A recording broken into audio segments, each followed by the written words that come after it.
everyone. Welcome to the program. This is Sunday Politics live on Channels Television. I'm Sean Kimbaloye in Abuja. Today, we remember the efforts, the gallantry, and the heroism of the fallen heroes of our great nation, Nigeria. The nation's last line of defense, our men in uniform who spend day and night fighting and defending the unity and the peace of Nigeria. Today, Nigeria marks the Armed Forces Remembrance Day, and in Abuja, President Muhammadu Buhari presided over the ceremony. Today, our salute goes to them, those who in their duty, death, injury, and all manner of things could happen to them in defending this nation. Our salute tonight to them. Well, on the sideline of the event, the Chief of Defense Staff, General Lucky Irabo, assured the nation that the military will work with the police to ensure the sanctity and integrity of the 2023 polls.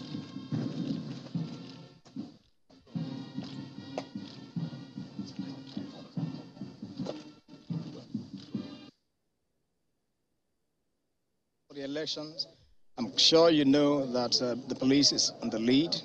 I have been discussing with the IG, and of course we have also made contingencies should we be required to give support to the police as the election is conducted.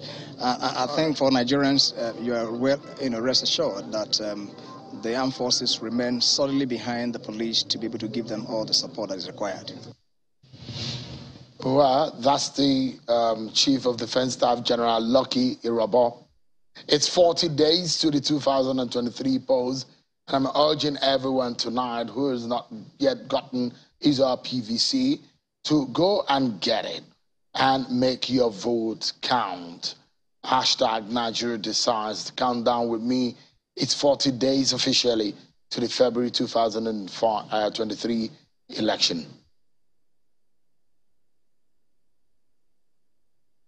Part of our focus tonight, everyone, is to assess the conversation around the 2023 election, the manifesto of the candidates seeking the #1 office, and give Nigerians the information that they need, put you in the right mood for you to get the kind of vibe that will allow you to get to elect the right leader. So the first phase of our conversation will be about that. This nation, the choice of the next leader. In the second phase of the conversation, we're going to be speaking to a PDP chieftain on the PDP, the race to 2023, and some of the controversy around what has now been popularly called Atiku Gate, and of course the internal workings and wranglings of the People's Democratic Party. So me, everyone. First and foremost, let's begin the conversation tonight by speaking with a senior advocate of Nigeria and rights activist, Mr. Femi Falana. He joins us live from Ikeja area of Lagos State. Thank you so much indeed, Leonard Stick, for joining us tonight.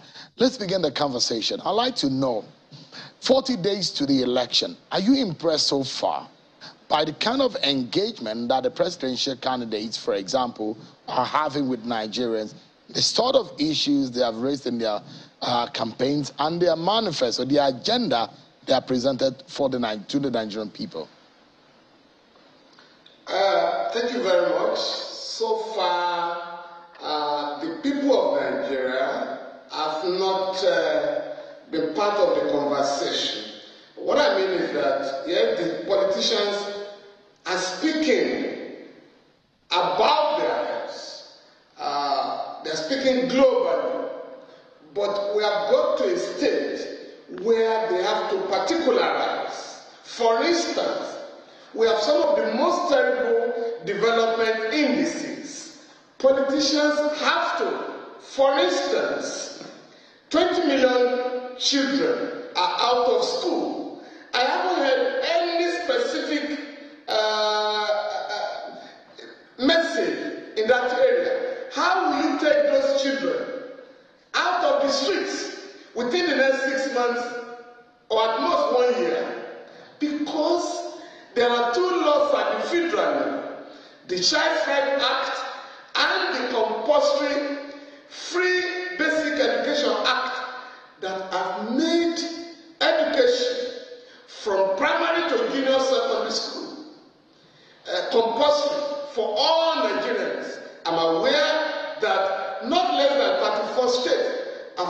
supported the Child Rights Act.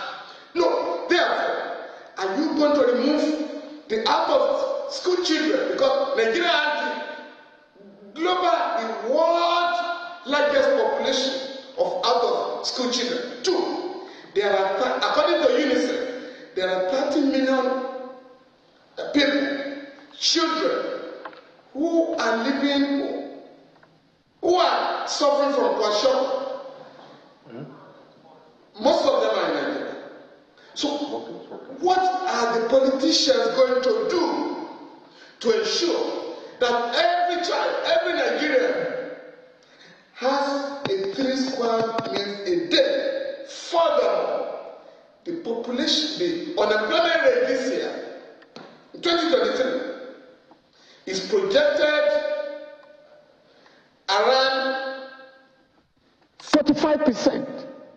How concretely are you going to address our young people are trooping out of the country? How will you arrest that ugly development? So I think now we need to look at the problems confronting our country. Extrajudicial killings. When a lawyer was killed in Lagos in December, Mrs. Omobolanle Rahim, all the politicians, all the presidential candidates, and the presidency condemned the horrendous killing.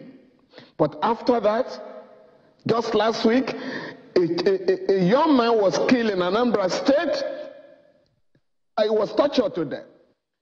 2 people were shot dead in Tunduwada, Katsina last week by the police. Because these are ordinary people. We haven't heard anything. So it was good to condemn the brutal killing of Mrs. Rahim.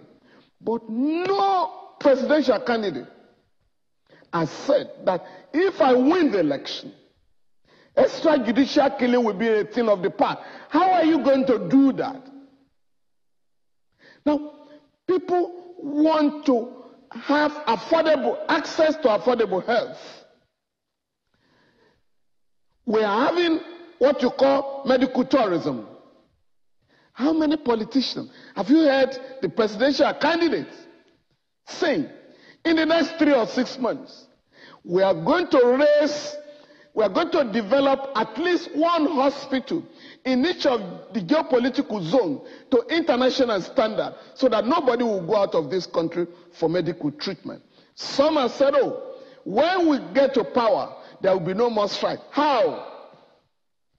ASU is asking for 1.3 trillion naira to rehabilitate the universities that are in a comatose state. How are you going to provide the funding? And let nobody say there is no money. Because the Central Bank of Nigeria, at the instance of the federal government, spent 1.3 trillion naira to revitalize Polaris Bank. And what has happened? That same bank has been sold for 50 billion naira. So we have money in the country. I've also heard some of the candidates say, oh, when we get to power, our first day, we are going to cancel fuel subsidy. That is what IMF and World Bank wants to hear. It's not what Nigerians want to hear. How will you stop that? What will be the replacement? This regime in 2020 announced that we're going to migrate from PMS to CNG, and that CNG vehicles that are powered to run on gas will only pay 95 to 97 naira per liter, and 250 billion naira was earmarked by the government for the conversion of vehicles from PMS to CNG. What has happened with that fund? So when you say we are going to cancel fuel subsidy, what will be the replacement? In Cote d'Ivoire here, without oil, not less than 10,000 vehicles are currently on CNG. In Nigeria, an oil-producing country, not less than 75,000 vehicles are on CNG. So concretely, the politicians should now speak to the people and not simply make gargantuan promises that cannot be actualized. One thing, I mean, you touched on something that is very, that is worrying when you talked about fuel subsidy. And it just reminds me, as I drive towards the office this evening, I see again fuel queues. It's almost a year now in the nation's capital that we've been seeing this kind of fuel queues. And in Lagos also, and in fact, in other big cities in Nigeria, this is the situation. In fact, I understand the fuel is being sold for about 250 naira per liter in some parts of the country. This sort of situation brings to mind when you are going to an election on the kind of conversation that you have mentioned that the politicians need to be subjected to, and the kind of answers Nigerians should be expecting from them. What do you make of this scenario, Mr. Falana? No, you know, I am saying that the government is making Nigerians to go through excruciating economic pain without any basis. I've just told you the alternative we sold to the government that was accepted in 2020 and announced with fanfare. We are going to transit from PMS to CNG, which is what most countries are doing now. And a colossal sum of 250 billion naira was set aside for vehicles to convert. What has happened with that fund? We should be asking the politicians. But everybody is saying, oh, when we get to power, we're going to stop fuel queues. How?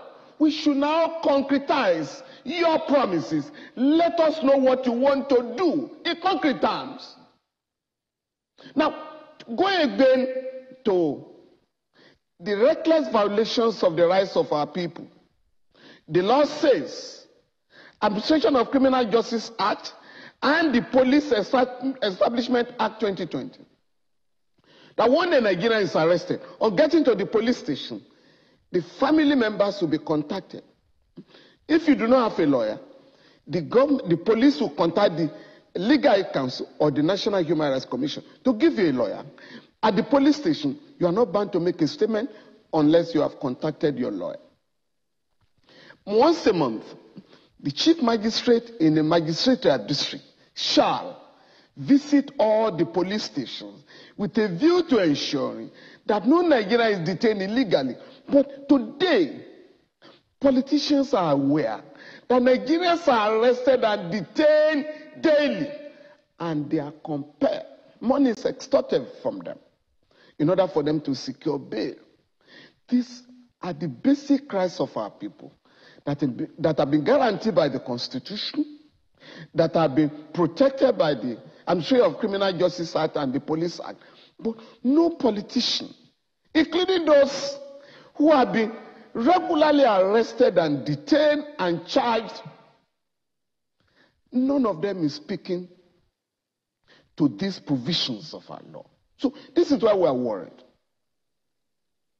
And I challenge journalists. Look at it this way again.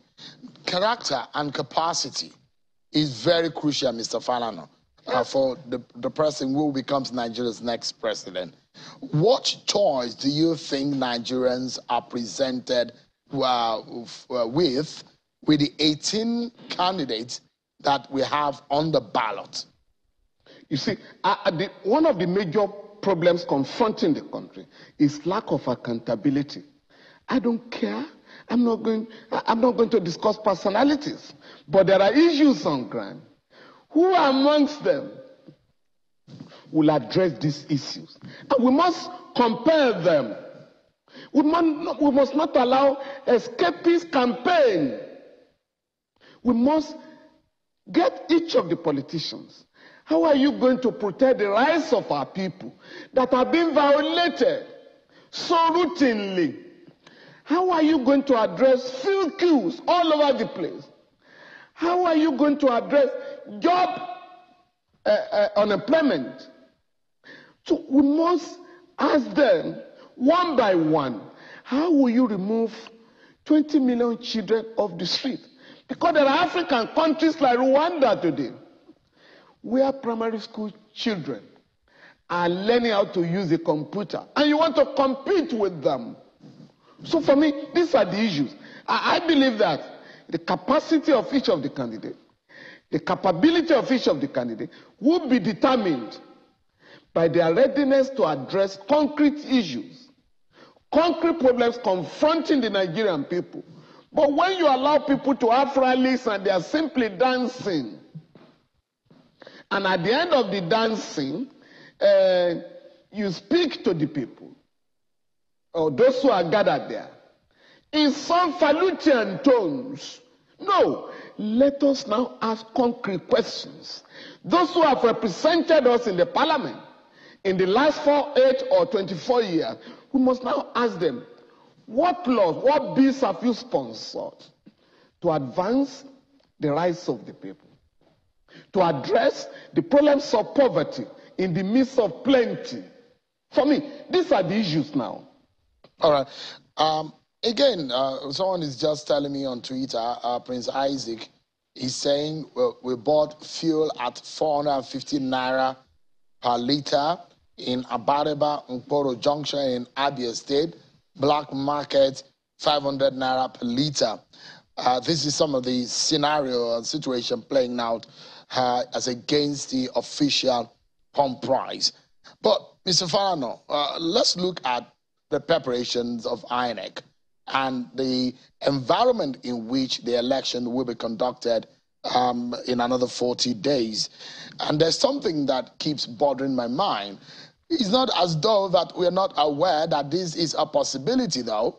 But when Chief Afe Babalola said, no matter how great the preparations of INEC could be, or how determined Nigerians could be going into this election, he said there is still a very strong possibility that the candidate with the deepest pocket will carry the day, meaning that money might have his way. Money will dictate who becomes the next president of Nigeria. Vote buying might be the order of the day. Are we not in trouble if Beavers is said to be a solution, the technology to fixing irregularities in our election? But what as a possibility for politicians to find their way around the election is the issue of money and vote buying. What are your views on how we can arrest this situation? Well, with profound respect to Chief Afe Babalola, SAN, as far as I'm concerned, the ball is in the court of INEC and the government. The law is very clear on the legality of inducement of voters. But what you have witnessed in the country is the grand arrogance of politicians to compel voters, because they have weaponized poverty, to sell their votes at as low as 2,000 naira. Because as far as the ordinary people are concerned, these guys are not going to come until the next 4 years. So what can we get from them? A political class that reduces the people to such disgraceful level should not be voted for. I therefore want to suggest, or rather want to challenge the police, the EFCC, ICPC, and all the agencies of the government that usually maintain law and order during elections, to ensure that this disgraceful conduct, this criminal act of desperate politicians are seriously called to order. But the way we are going, yes, we have been told now the central bank has placed a limit to the amount of money that can be withdrawn from the bank. That is naira. If you say I cannot bribe people with naira, I can resort to dollars, which is an illegal tender in Nigeria, but allowed by the central bank. So instead of giving voters 3,000 naira, I give $10, that's 7,500, and that's 2 or 3 of them to combine and vote for me. So that has to be addressed. So there's no way you can place a ban or rather limit the amount of naira a Nigerian can withdraw from the bank without addressing the dollarization of the economy, the dollarization of the voting system, as we witnessed during the cash and carry primaries of some of the political parties. So I believe that if the government is decided, if the government is determined to ensure that votes are not sold or purchased, the government has the capacity, the instrumentality to stop the disgrace.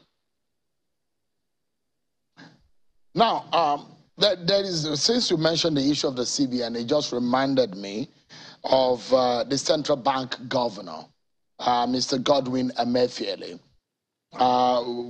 There's news going around that he probably had returned to the country.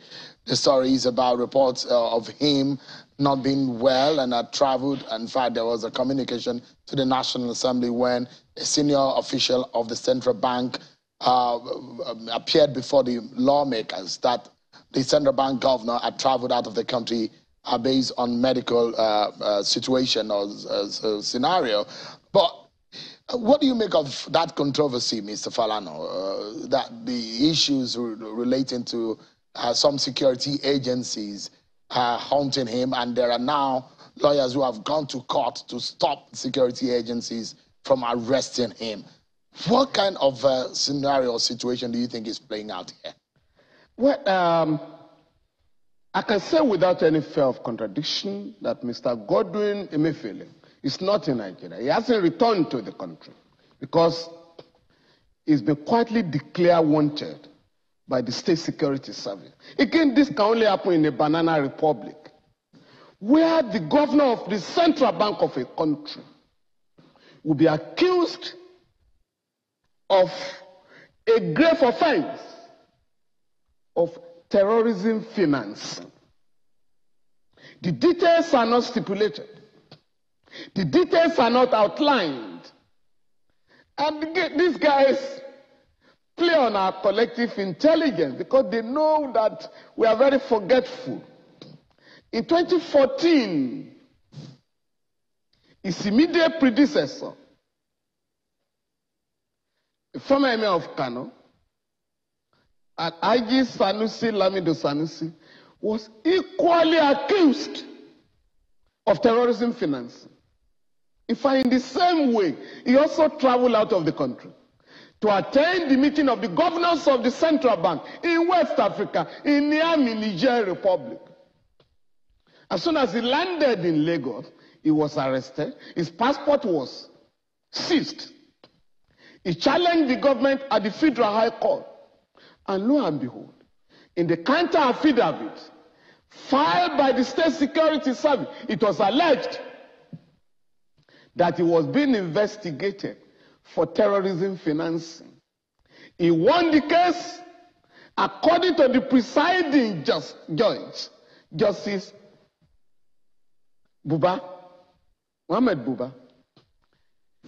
The allegation of terrorism financing was an afterthought designed to divert the course of justice.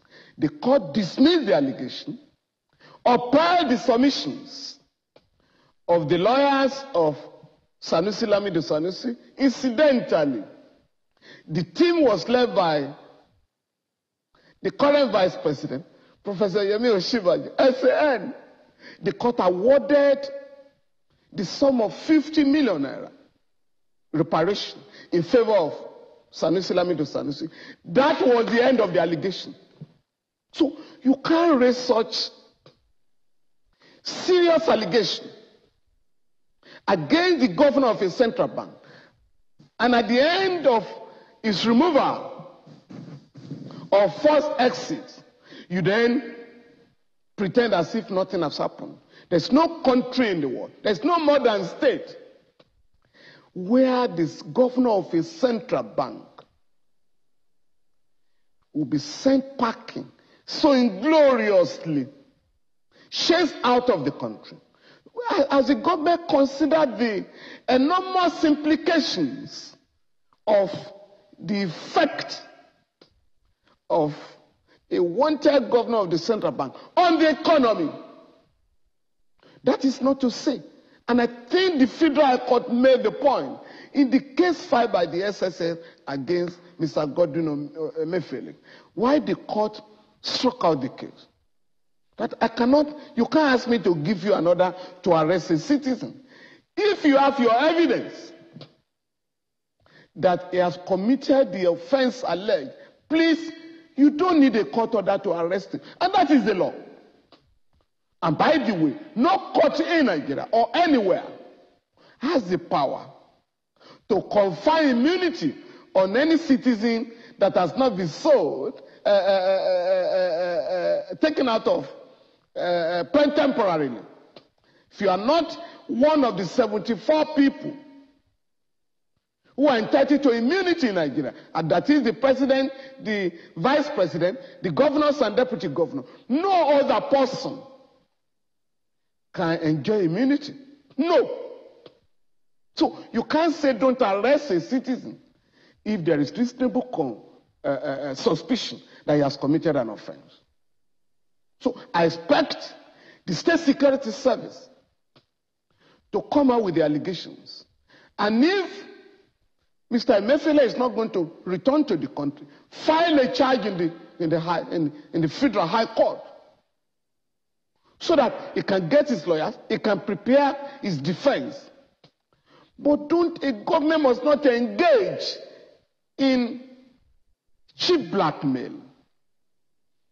And Sheung, I can tell you, I'm completely flabbergasted that the president of our country has not intervened either to call the State Security Service to order or to order Mr.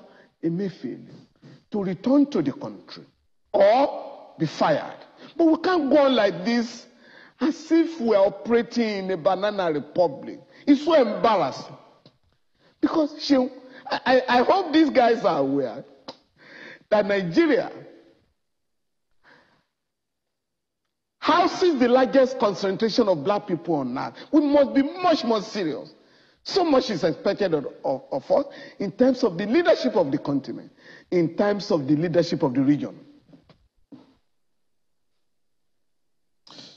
Well, there are several, in the light of allegations coming from a lawmaker from Jigawa State, Honorable Kazaure, there are a series of allegations, the issue of stamp duty. I mean, it's just so much allegations that can go around the room. But on a final note, Mr. Falano, there seems to be some worry here about how we need to go, especially when it relates to the CBN, its policies, the allegations, the controversy. If you were the president, what would you do? I would take control of the country. I will take charge of the country and assure Nigerians that their security is assured. Not just verbal promise or assurances. I will also ensure that in the next 10 days, the armed forces will be compelled to retrieve from terrorists all the local government, not less than 40, that have been taken from Nigeria, that have been seized from the government. I will also ensure that INEC is giving all the enabling powers and resources to conduct credible elections. And of course, the ruling party, the president as the leader of the ruling party, must ensure that electoral offenses are not committed. Because why are we in trouble? Whereas the Senate passed a bill last year, July 2021, for the setting up of Electoral Offenses Tribunal, Electoral Offenses Commission. The House of Reps has refused, up to now, to pass the bill so that the president can assent to it. And a tribunal is set up to try all electoral offenders. So, but the president must, as the leader of the ruling party, get the House of Reps, headed by an APC member, to pass the bill, if possible, tomorrow. All right. Thank you so much, Lionel Sik, Mr. Femi Falana, rights activist and senior advocate of Nigeria. Thank you so much indeed for the thoughts that you have shared with us tonight. Thank you very much. My pleasure. Appreciate it. Up next on the program, everyone, our attention will be on the People's Democratic Party and the 2023 race and the issues that are being raised. Frank Shaibu will be joining me. He's an aide to the PDP candidate and the former Vice President, Atiku Abubakar. Stay with us, everyone.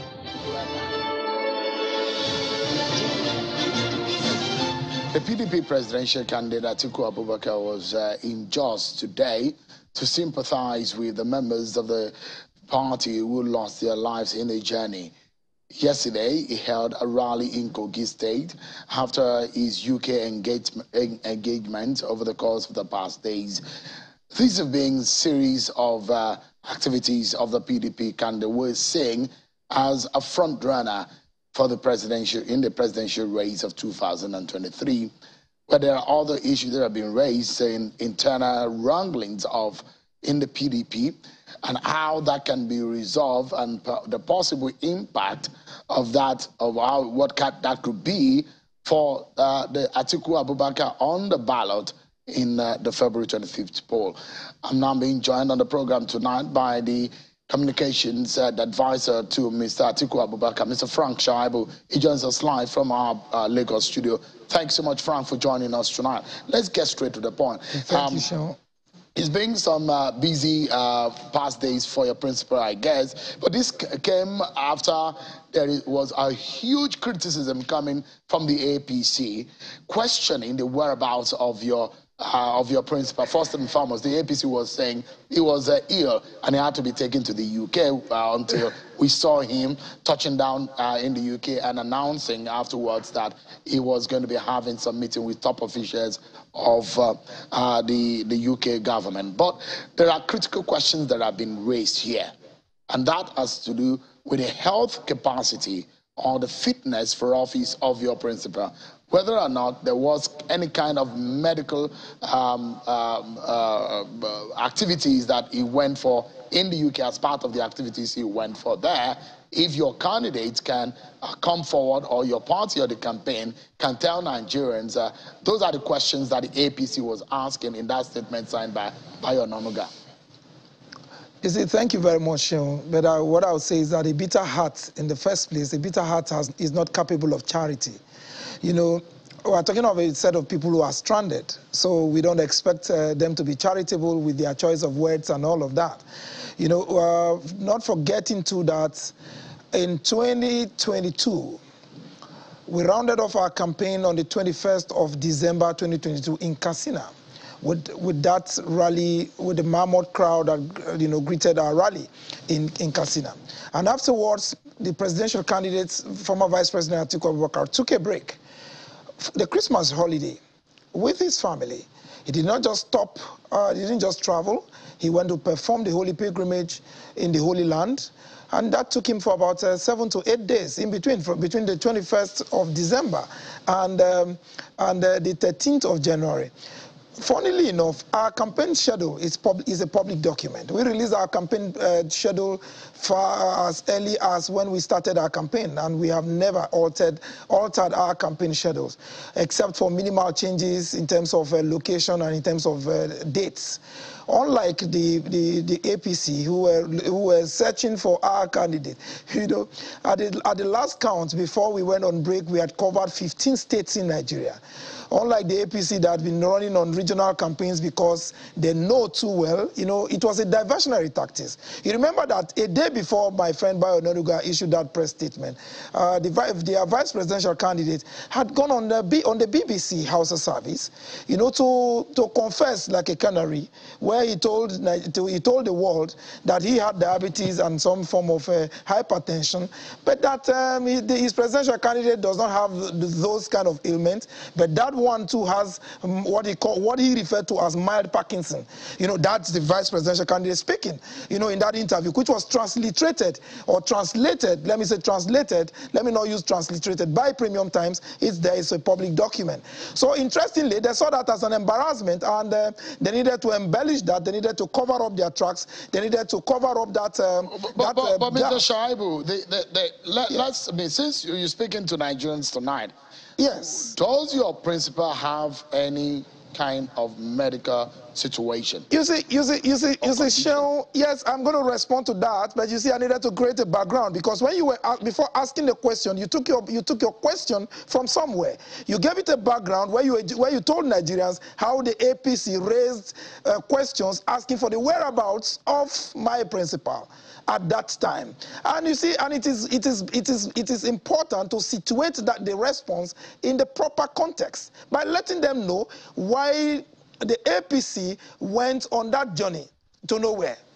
You understand? It was a voyage. And I saw that it was on the height of irresponsibility. But I'm asking a direct question now. My principle based on that premise that I laid earlier, Mr. Shaibu, I asked a direct question now. Yes, and I'm responding. I mean, because anyone who is in public eyes now, yes, I mean, especially running for the #1 office in the land, should have some explanation to give Nigerians. We don't have a problem. We don't trust. Sean, we don't have a problem with that. You should know too that this isn't a monologue, because you've asked a direct question and I need to respond in proper perspective. First off, my principal is hale and hearty. He is not ill. He does not have any underlying ailments. He did not go to anywhere for medical checkup. He went on holiday. Our campaign took a break after covering 15 states in Nigeria, a record that no party in this presidential election could beat at the time. I think you have said enough. So let's move on quickly. So yes, you have answered my question. Let's move on quickly. Yes, go ahead. Yeah. So let's move on quickly to other issues. And I think that you and your opponent, the APC, you guys have a way around the way you attack each other. So it makes the intrigue very much interesting these days.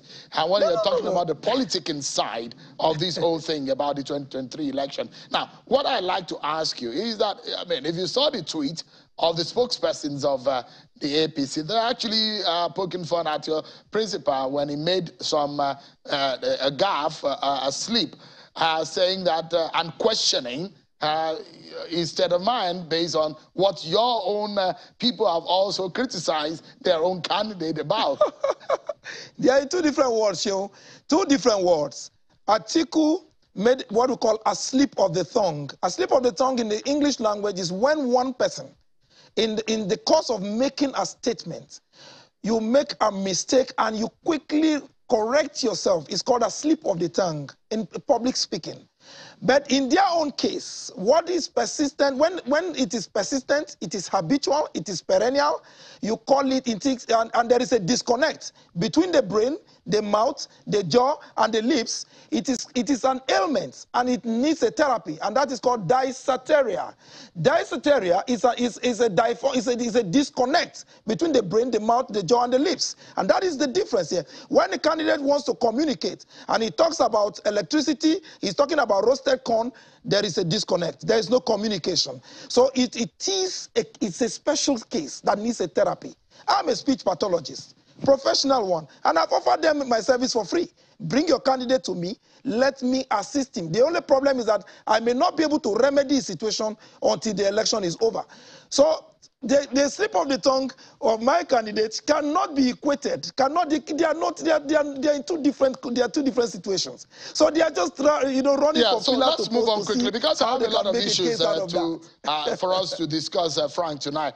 Yet to another issue. Yes. You told me right here in this studio the last time you were here when I asked you about the internal wranglings of your party, and you told me that, oh no, this Governor Wike, we're going to resolve it. It's 40 days now. Are things still on the track of being resolved?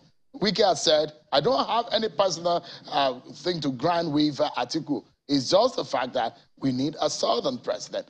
That is the statement latest statement attributed to Governor Wike?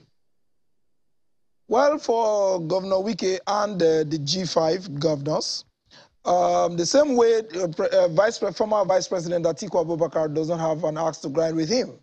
For me, he is a governor of the PDP. He has not left the PDP.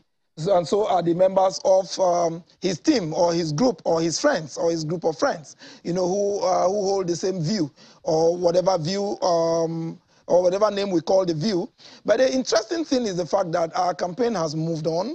And like we said in the beginning, it's about Nigeria. It's not just about the PDP. We are marketing our candidate, our presidential candidate, and our programs of action to Nigerians. We're telling Nigerians, look, we want to put food on the table. We want to stop the senseless massacre of our people. We want to stop senseless killings. We want to stop, this legacy of tears, legacy of death, legacy of hunger in the land in the last 7 years. So the idea is, for Governor Nyesom Wike, we do not have my principal, Atiku Abubakar, does not have a personal a problem with him. But the issue is, like I read in the media maybe a few hours ago, when he said, oh, we've closed the window. We are almost closing the window of negotiation to the candidate or to the PDP as a party. And I said, come on. Well, you may choose to close the window, but the door is still there because my candidate, Atiku Abubakar, is not a criminal, so he does not need to pass through the window. He comes through the door, But the issue is this. PDP is one big family. We are all set to win election. Nigerians are working for us. Nigerians are responding to our programs of action. Nigerians have bought our programs of action, So we are excited about what is happening. It's not about Governor Wike. It is not about Governor Wike. Governor Wike is just one governor or one member of the PDP, and he has only one vote.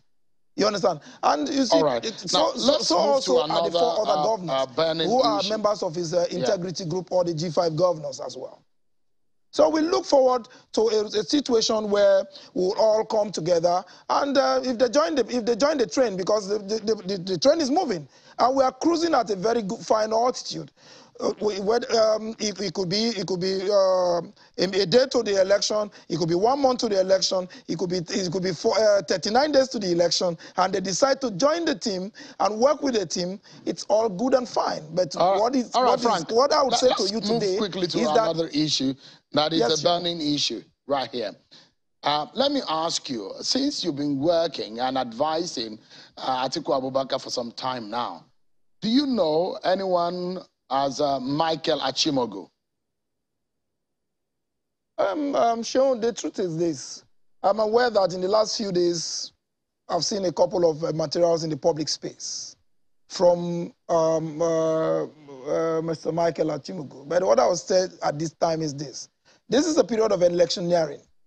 And it is only a tree that bears fruit that people throw stones at. And I think I would stop at that. Because for me, this is to be expected. We know that whether the cock crows or not, the sun must rise. I have a couple of questions, Mr. Yes. Shaibu, because also this question has to do with a lot of issues around integrity, the capacity of those who are seeking the #1 office. And if these allegations and controversies are raised, it behoves on your campaign to be able to come clean to Nigerians and explain this issue. If you permit me, and if you can answer my questions just directly so that we can move quickly.